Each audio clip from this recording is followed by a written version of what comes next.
Hello everyone. तो आज की इस वीडियो में हम लोग देखेंगे एक बेहद इम्पोर्टेंट क्वेश्चन है different between osmosis and osmotic pressure.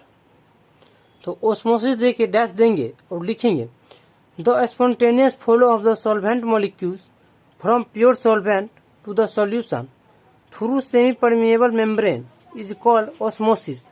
Osmosis को समझने के लिए मैंने एक कंटेनर लिया और इस कंटेनर में एसपीएम यानी कि सेमी परमिएबल मेम्ब्रेन लगे हुए हैं।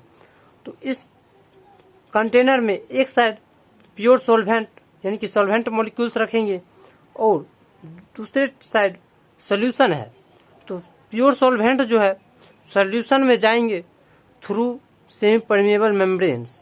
ये सेमी परमिएबल मेम्ब्रेन है और ये सॉल्यूशन है। तो प्योर सॉल्वेंट जो सॉल्यूशन में जाएंगे तो सेमी परमिएबल मेम्ब्रेन के थ्रू ही जाएंगे, तो इसे ही हम ऑस्मोसिस कहते हैं। तो चलिए आगे बढ़ते हैं। ऑस्मोटिक प्रेशर क्या होते हैं?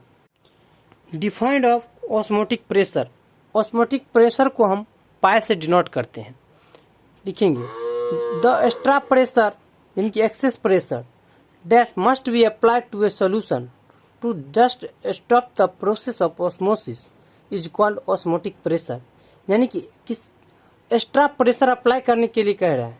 अगर एक्स्ट्रा प्रेशर अप्लाई किया जाए सॉल्यूशन के थ्रू, किस पे? अगर ऑस्मोसिस हो रहा है और उस पर कोई प्रेशर आके उस ऑस्मोसिस को स्टॉप कर दे तो उसी प्रेशर को हम ऑस्मोटिक प्रेशर कहते हैं। जैसे देखिए ये प्योर सॉल्वेंट है, ये सेमी परमिएबल मेम्ब्रेन है और ये सॉल्यूशन है। तो ये solvent pure solvent semi permeable membrane के थ्रू सॉल्यूशन में जा रहा है और सॉल्यूशन पे एक प्रेशर लग रहा है और यह प्रेशर आके एसपीएम पर लग के यहाँ पर आके इसको रोक दे रहा है, यहाँ पर ऑस्मोसिस को स्टॉप कर देता है। तो जो प्रेशर आया है उस प्रेशर को ही हम लोग ऑस्मोटिक प्रेशर कहते हैं और इसे हम पाई से डिनोट करते हैं। In osmosis solvent molecules also move from dilute solution to concentrated solution. ये जो है ऑस्मोसिस मॉलिक्यूल्स आल्सो मूव करते हैं फ्रॉम डाइल्यूट सॉल्यूशन से कंसंट्रेटेड सॉल्यूशन की ओर। एक्सप्रेशन देखेंगे ऑस्मोटिक प्रेशर का क्या होते हैं। Osmotic pressure is a colligative properties. Osmotic pressure जो है सो एक कोलगेटिव प्रॉपर्टी है। As it depends on number of solute. ये जो है सो डिपेंड करते हैं नंबर ऑफ सॉल्यूट पर and not as their identity, ना कि सॉल्यूट के आइडेंटिटी, नहीं कि उनकी नेचर पे, सिर्फ और सिर्फ उसके नंबर पर डिपेंड करते हैं ऑस्मोटिक प्रेशर।